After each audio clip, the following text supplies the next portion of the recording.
somewhere in LA, just off the 101 down there. That's Mulholland Drive, where you see those cars up there on the hill. That's where I'm headed. That's Mulholland Drive. Not a bad road.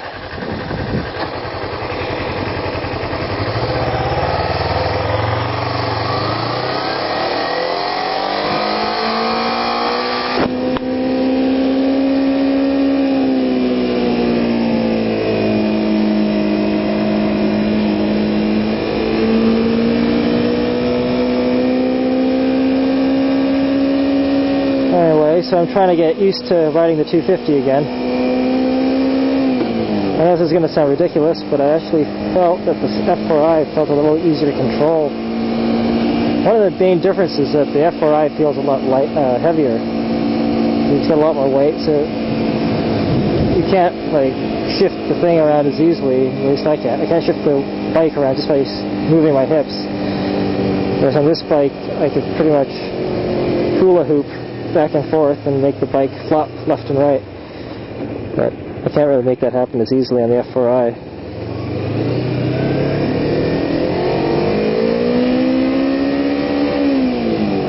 So you counter steer instead.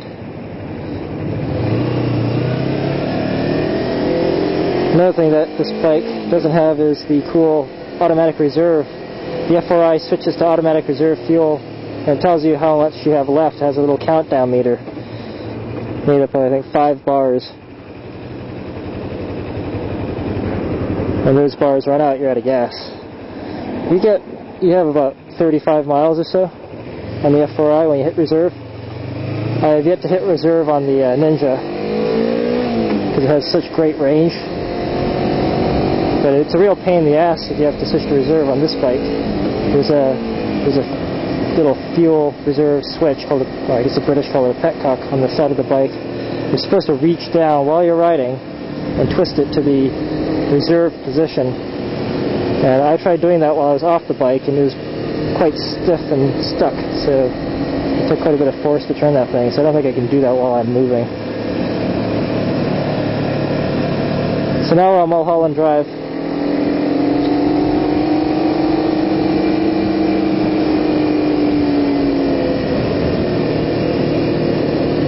The seating position is also a little more, this is like really a fully fared standard. It's not quite as sporty as the real 600 sport bikes. This is like sport bike light.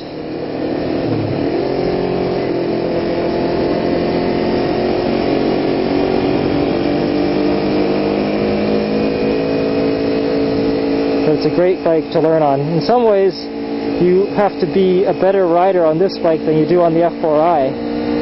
On my sport bike, you have to be a better rider with this bike because you don't have the power to just muscle your way out of situations. You can't just turn the throttle like, you know, half inch and the thing will just burst forward and get you out of whatever situation you're in.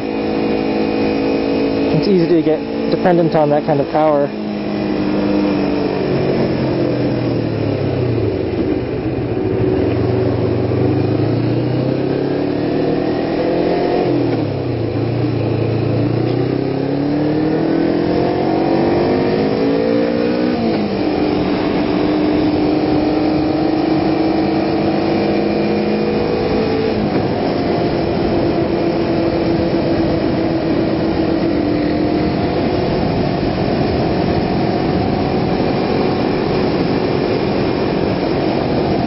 Nice, simple, twisty road.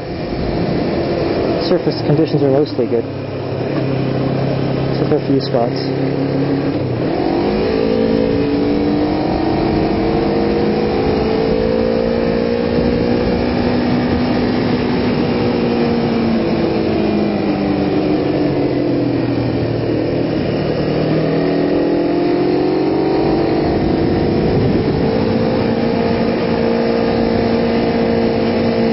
Also, the F4i has got that nice sport bike seating position, which I've really gotten used to.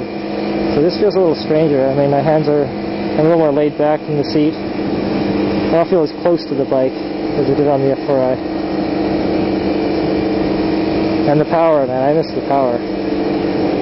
Just the slightest little turn of the throttle and the bike starts going, and you can pretty much out-accelerate any car. Whereas this one, I have to really manage the power. You got to keep the RPMs really high if you want to accelerate quickly on this bike. But the trade-off is, well, I know some people don't care, but you can run up the RPMs all the way up to like 14K. 14,000 RPMs is very annoying to listen to if you're in a car next to it.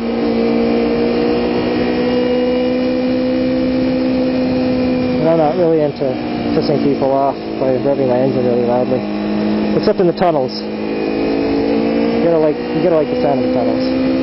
It's just cool.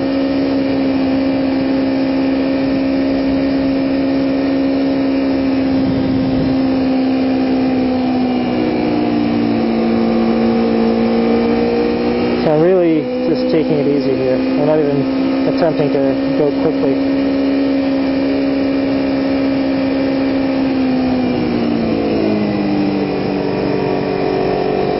So there's just nothing but blind corners, and that's another reason why I want to take a track day, so I can see all the way through the turn and go as fast as I feel comfortable without having to worry about a car or just some unexpected hazard popping up right in the middle of the turn or just around the corner. A lot of people get killed doing that, going really fast on public streets around blind corners and running into some sort of hazard they hadn't anticipated. So yeah, on this bike, power management is key. Because half the time I've got the throttle halfway wide out to wide open, and if I did that on the F4i, the bike would just leap forward. It would just be super powerful. It would be accelerating really quickly. But on this bike, you can open up very wide and actually won't go anywhere. You won't be startled by it, which is why everyone recommends it as a beginner bike. But even then, beginner bike is almost, it's kind of derogatory, but it's just really a good economical bike. It's just not as fun as a 600, at least on the freeways. Anything involving high speed or anything involving hard acceleration with little effort. The fact that this bike doesn't have that kind of power forces you to learn to manage it better.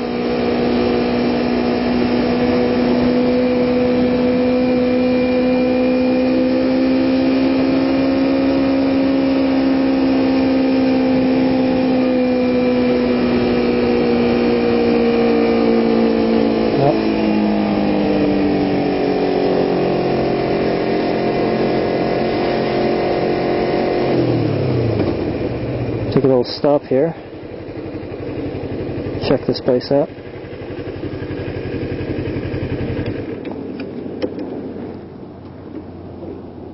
The kickstand position is different.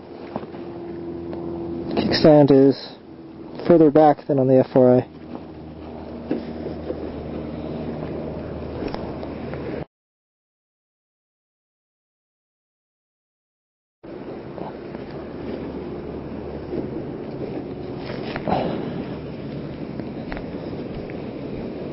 So here we are, overlooking. This is the universal overlook off Mulholland Drive. There's the Universal building.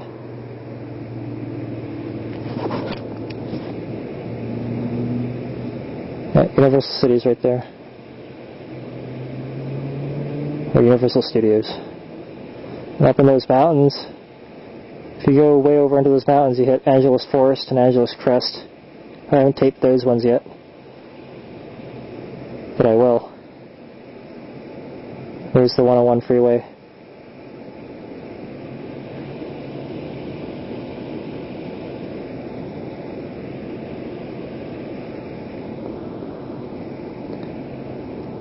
This is actually pretty cool at night. So you get this huge stretch of lights.